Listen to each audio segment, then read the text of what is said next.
दोस्तों, उत्तर प्रदेश से AIMIM party के जितने भी चाहने वाले हैं सबके लिए बहुत बड़ी खबर निकल कर आ रही है।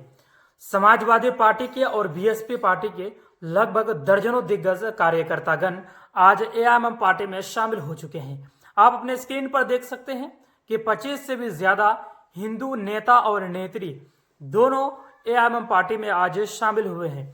ये सभी लोग दिग्गज नेता के रूप में जाने जाते थे बीएसपी में और एसपी पार्टी में। ये लोग अपने पार्टी को आज छोड़कर एआईएमआईएम पार्टी में शामिल हो चुके हैं।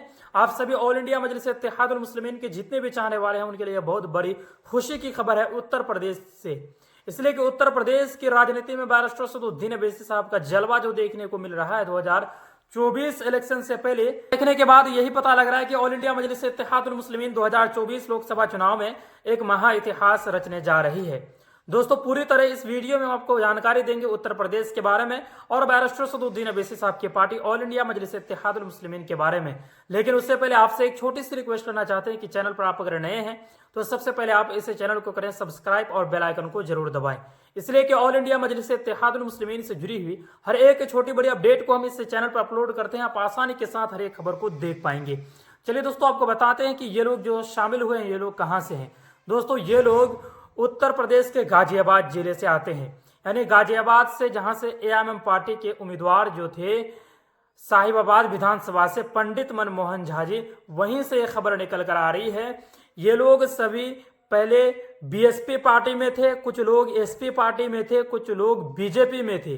खास तौर से जो लोग शामिल हुए हैं ये लोग ज्यादातर हिंदू हैं और कुछ मुस्लिम है। ये सभी लोग बैरिस्टर असदुद्दीन अवैसी साहब को मजबूत करने के लिए बैरिस्टर असदुद्दीन अवैसी साहब की पार्टी ऑल इंडिया मजलिस इत्तेहादुल मुस्लिमीन को उत्तर प्रदेश में एक नए मकाम तक पहुंचाने के लिए ये लोग ऑल इंडिया मजलिस इत्तेहादुल मुस्लिमीन में शामिल हुए हैं। ऑल इंडिया मजलिस इत्तेहादुल मुस्लिमीन में जिस तरह से लोग उत्तर प्रदेश में शामिल होते हैं, हालांकि बैरिस्टर असदुद्दीन अवैसी साहब को विधानसभा चुनाव में कामयाबी नहीं मिली थी और जितना वोट के लिए बैरिस्टर असदुद्दीन अवैसी साहब सोचे थे कि वहां के वोटर हमें वोट करेंगे, उतना वोट भी नहीं किया था बैरिस्टर असदुद्दीन अवैसी साहब को।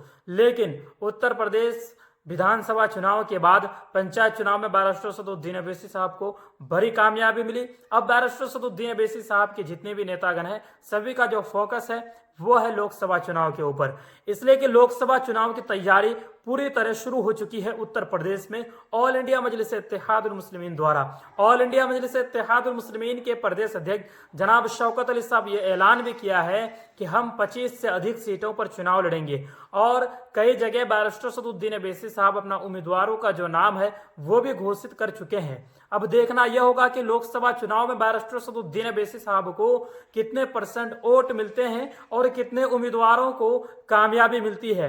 हालांकि बैरिस्टर असदुद्दीन अवैसी साहब के जितने भी नेतागण हैं उत्तर प्रदेश से, खास तौर से शौकत अली साहब जो एआईएमआईएम पार्टी के प्रदेश अध्यक्ष जी है, उनका कहना है कि हमें 5 से 7 सीटों पर लोकसभा चुनाव में कामयाबी मिलेगी, इसलिए कि जो मुस्लिम बहुल्य सीट होंगे वहां से बैरिस्टर असदुद्दीन अवैसी साहब चुनाव लड़ेंगे और जितने भी मुस्लिम मतदातागण है और दलित मतदातागण है वो अब बैरिस्टर असदुद्दीन अवैसी साहब को धीरे धीरे पसंद करने लगे हैं। अब 2024 के लोकसभा चुनाव में देखा जाएगा कि क्या बैरिस्टर असदुद्दीन अवैसी साहब को कामयाबी मिलती है या नहीं।